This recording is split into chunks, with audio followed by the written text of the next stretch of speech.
алып келетін болсақ, онлайн дегеніміз бұл азаматтың, тұтынушының, клиенттің ешқайда аяғымен бармай, желіде отырып, интернетте отырып, өзінің банк счетына немесе карточкасына несиені қарызды алу.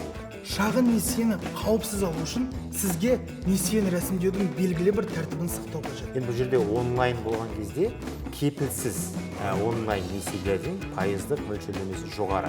Онлайн несие алғым келсе, белгілі бір компанияның лицензиясын қайдан тексере аламын? Алдымен арнайы лицензияны алу үшін қаржылық реттеушінің веб-сайтындағы ұйымды тексеріңіз. finrec.kz деген сайты бар. Осы сайтта рұқсат алған, яғни арнайы лицензия алған компаниялардың тізімі бар. Бір түсінгенім, онлайн кредит бірінші көз қарасқа оңай болып көрінгенмен де, жай кредиттен еш айырмашылығы жоқ.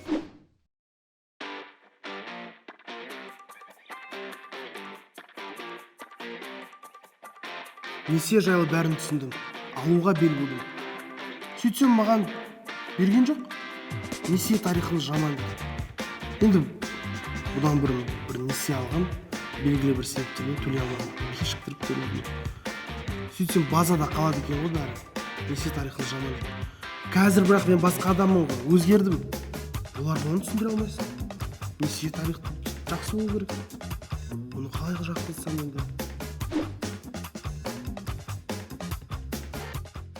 Менің атым Бекзат. Бұл бағдарлама менің қаржылық сауаттылықты үйренуім туралы. Мен көптеген жаңа білім алғым келеді. Және менде бәрі ойдағыдай болатынына сенемін.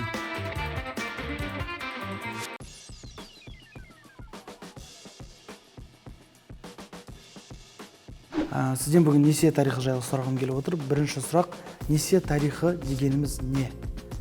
Несие тарихы дегеніміз өзінің аты айтып тұрғандай, адамның өмірінде алған қарыздары, яғни несиелерінің қалай жабылғаны, жабылмағаны туралы баяндама. Бейне баян деп тегеде айтады, несие баяндамасы деп айтамыз қазақтың аударған кезде. Яғни сіздің алған қарызыңызды жаптыңыз ба, жаппадыңыз ба, жапсаңыз қалай жаптыңыз, уақытын созып жаптыңыз ба, немесе уақытында жаптыңыз ба, сол жайындағы толық ақпарат. Несие тарихы ол біріншіден кімге керек және не үшін керек? Әрине, бұл несие тарихын алғашында біздің еліміздегі қаржы ұйымдары өздерінің клиенттерінің бұрын қалай төлем қабілетінің болмағанын анықтау үшін құруды алдыға қойған. Соған негізделіп, мысалы үшін біздің мемлекеттік несие бюросы құрылды. Содан кейін одан бөлек қазіргі таңда ПКБ деп айтылады, енді ауызекі тілде. Бұл бірінші кредиттік бюро. Бұл мемлекеттік емес, бірақ та банктердің қатысуымен құрылған арнайы компания. Бұл осы Қазақстандағы барлық қаржы ұйымдарынан қарыз алған адамдардың қандай қарыз алды, қай уақытта алды, қандай мерзімде алды, сол туралы ақпаратты жинап отырады. Содан кейін алған несиесін қалай жапты, дұрыс жапты ма, жапқан жоқ па, уақытында жапты ма, уақытында жапқан жоқ па, осы ақпарат жинап отырсыз. Яғни бұл бірінші кезекте былай қарасаң қаржы мекемелеріне керек, одан кейін мемлекетке керек, себебі мемлекет өзінің азаматтарының қаншалықты басқа адамдарға қарыз емес екенін көріп отырады. Сонымен қатар тіпті біздің өзімізге керек. Басқа адамдар туралы, өзіміз туралы, мысалы үшін біз ипотека аламыз адам болғаннан кейін, мысалы үшін, дұрыс па? Несиелер аламыз, тұрмыстық техника несиеге алуымыз мүмкін, көлікті несиеге алуымыз мүмкін. Яғни бұрын біз алған несиемізді дұрыс уақытында төлеп жүрген адам болатын болсақ, яғни бізге болашақта басқа компаниялар сенеді. Сондықтан да ол бәріне керек ақпарат деп ойлаймын. Олай болса, сіздің несие тарихыңыз, сіздің несиелік міндеттемелеріңіз туралы ақпарат болып шығады. Ол несие алуға қандай банктерге, шағын қаржылық немесе басқа ұйымдарға жүгінгеніңізді көрсетеді. Бұл несиелер қандай мөлшерде болды, және сіз оларды қалай төледіңіз, уақытында немесе төлемдерді кешіктіру. Несие тарихы арнайы ұйымдарда, несиелік бюрода сақталады. Ал оған несие беретін кез келген ресми ұйымдардың қол жеткізуге болады. Егер сіз несие алғыңыз келсе, тіпті депозит ашсаңыз, немесе басқа қаржылық қызметке жүгінсеңіз, ұйымдар сіздің несиелік тарихыңызға сүйенеді. Кез келген несие тарихы 4 бөліктен тұрады. Сіздің жеке деректеріңіз, несиелер мен қарыздар туралы ақпарат, сіздің несиелік тарихыңызды сұрайтын ұйымдар туралы ақпарат және сіздің несие бойынша міндеттемелерді бұзғаныңыз туралы ақпарат бөлігі. Бірақ сіздің несиелік тарихыңыз кімге және қандай мақсаттар үшін қажет болуы мүмкін екенін анықтау керек. Ал мысалы менің несие тарихымды кім көре алады? Сіздің несие тарихыңызды сіздің рұқсатыңыздың негізінде кез келген қаржы ұйымы көре алады. Сіз кез келген қаржы ұйымына барған кезде, егер де сіз несиеге өтініш берген болсаңыз, сізден алдын ала келісім алады. Менің несие тарихымды тексеруге, оны қарауға, оны сараптауға мен өзімнің келісімді берем деген сіз өзіңіз қағаз жүзінде немесе онлайн электронды түрде өзіңіздің келісіміңізді бересіз. Содан кейін сіздің өткен шақта, яғни тарихта қандай қаржы ұйымдарымен байланысыңыз бар жоғын, сол қаржы ұйымы тексеруінің нәтижесінде сіз туралы белгілі бір шешімге келеді. Сізге тағы да несие бере ме, бермейді ме деген сияқты. Халыққа қаржылық қызмет көрсететін бірнеше ұйымдар өз клиенттерінің несиелік тарихын қарастырады. Бұл несие беретін банктер мен шағын қаржы ұйымдары болуы мүмкін. Сондай-ақ әлеуметтік тұтынушыларға алдын ала сипаттама жасау үшін сақтандыру компаниясы оқиғаға қызығушылық танытуы мүмкін. Автокөлікті жалға беру қызметтері несие тарихы дұрыс емес тұтынушыларға өз көліктерін пайдалануға тыйым салуы мүмкін. Ал ірі фирмалардың, мемлекеттік сектордың, банк секторының әлеуетті жұмыс берушілері осылайша болашақ қызметкерлерін адалдыққа, еңбекқорлық пен жауапкершілікке тексереді. Көптеген ұйымдарға сіздің несиелік тарихыңыз қажет болуы мүмкін және көп нәрсе оған байланысты. Қаржылық қызметтерді алуға дейін, жұмысқа орналасуға дейін. Тиісінше, сіз оны өте жақсы бақылап, оны жақсы деңгейде ұстауға тырысуыңыз керек.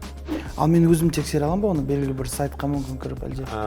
Енді қазіргі таңда ЕГОВтан да оны тексеруге болады, ЕГОВ арқылы. Одан кейін менің енді өз жеке басым жақын соңғы жарты бір жылдың ішінде тексеріп көрдім.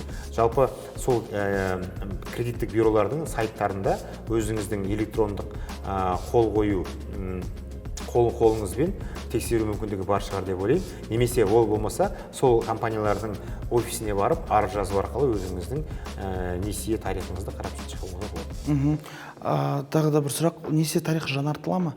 Белгілі бір уақыт өткен сайын мүмкін? Әрине, сіздің әрбір жасаған қадамыңыз 15 күн сайын мемлекеттік кредиттік бюроға немесе бірінші кредиттік бюроға сол қаржы ұйымдары арқылы жіберіліп отырады. Яғни сіздің әрбір 2 апта сайын, 2 аптаның ішінде не істедіңіз, төлемдеріңіз болды ма, болмады ма, немесе бар кредиттіңізді толық жауап жасадыңыз ба, әрбір 15 күн сайын ол жаңарып тұрады. Несие тарихын қадағалау ең алдымен өзіңіздің несие алу немесе қарыз алу мүмкіндігіңізді бағалау үшін қажет. Екіншіден, егер сіз маңызды жеке құжаттарды жоғалтсаңыз, несие тарихыңызды қарау арқылы алаяқтардың сіздің атыңызға несие рәсімдемегенін көре аласыз. Өкінішке орай, несие тарихында қатерлер болуы мүмкін. Сондықтан, сіз онда қатер жоқ екеніне көз жеткізу үшін оны жиі тексеріп отыруыңыз керек. Егер олар табылса, банкке дер кезінде хабарласыңыз. Мысалы, кейбір адам бірнеше жыл бұрын ипотекасын толық төледі.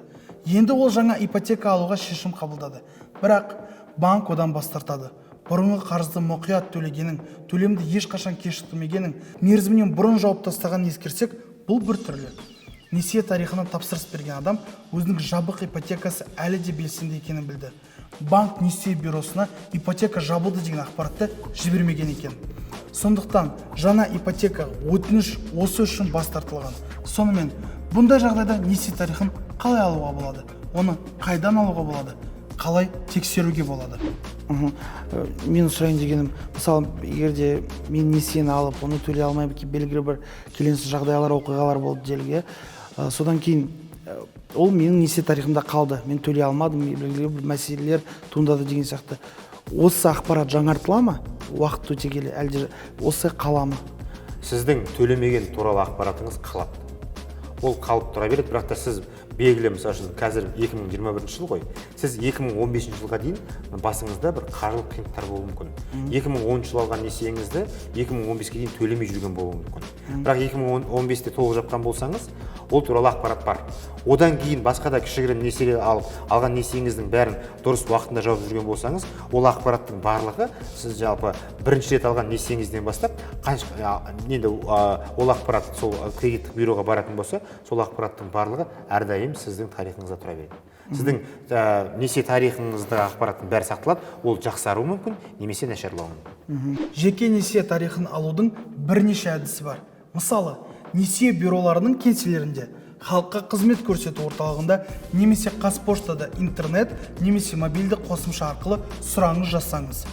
Жеке несие есебін алудың көптеген нұсқалары бар. Бірақ біздің заманымызда ең ыңғайлы интернет арқылы.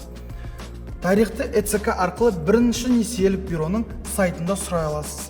Пошта арқылы нотариалды куәландырған өтінішпен сұрау жіберіп. Сіз несие тарихын алдыңыз делік, және ол жақсы жағдайда емес. Жаңа қаржылық қызметтерді алу үшін сізге оны түзету қажет. Бұны қалай жасауға болады? Соңғы сұрақ, несие тарихымды қалай жақсартуға болады? Егер де сіз белгілі бір себептермен өзіңіздің несие тарихыңызды бұзып алған болсаңыз, бұдан кейін енді жалпы өзіміздің қазақ сөз бар ғой, жақсы болу оп-оңай, жақсы болу қиын, жаман болу оп-оңай дейді. Сондықтан да мысалы үшін жақсы болу қиын, несие тарихыңызды жақсарту үшін бүгіннен бастап алған несиелеріңізді уақытында төлеп, уақытында жауып отырған болсаңыз, кіші несиелерді, оның барлығы мысалы үшін бұдан кейін де сіз ипотека басқа да мысалы үшін үлкен несиелерге арыз өтініш берген кезде сіздің қазіргі таңдағы төлеу қабілетіңізді жақсарған. Несие тарихын жақсартудың ең оңай жолы өте аз несие немесе қарыз алу және оларды өте мұқият өтеу.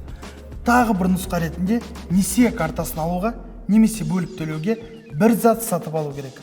Осылайша бірнеше жылдан кейін сіз қарым-қатынастың жаңа тарихын жасайсыз.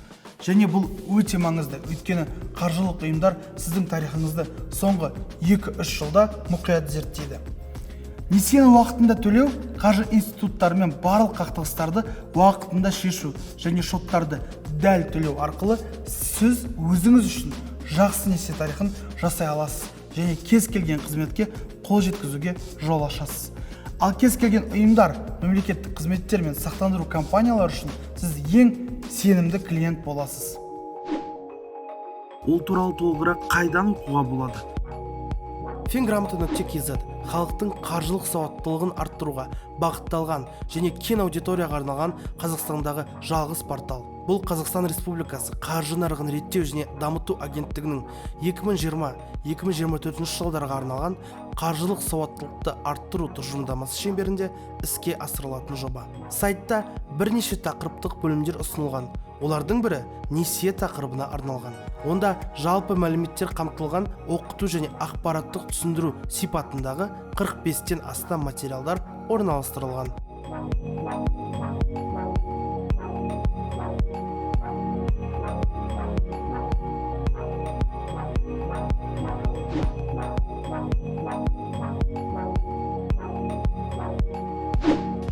Сіз қандай да бір жағдай болмасын, қарыз қаражатты пайдалануды шешкен болсаңыз, есте сақтауыңыз керек.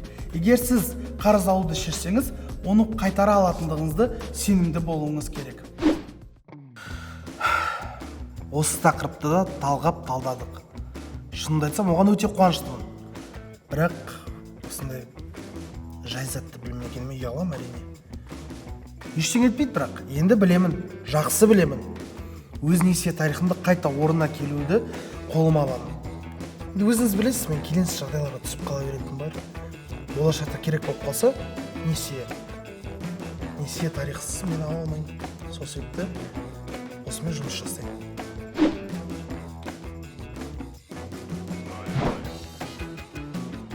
Осы жақында тағы бір келеңсіз жағдай болды. Келеңсіз жағдайларға ұрынып қала беремін өзім. Автокөлігімді соғып алдым. Біріншіден атап өтетін жағдай, міндетті сақтандыру ол Қазақстан Республикасының заңнамалық актілерінде көрсетіліп, толыққанды бекітіліп өтеді. Көлік иелерінің азаматтық заңды жауапкершілігі дегеніміз не? Ол не үшін қажет?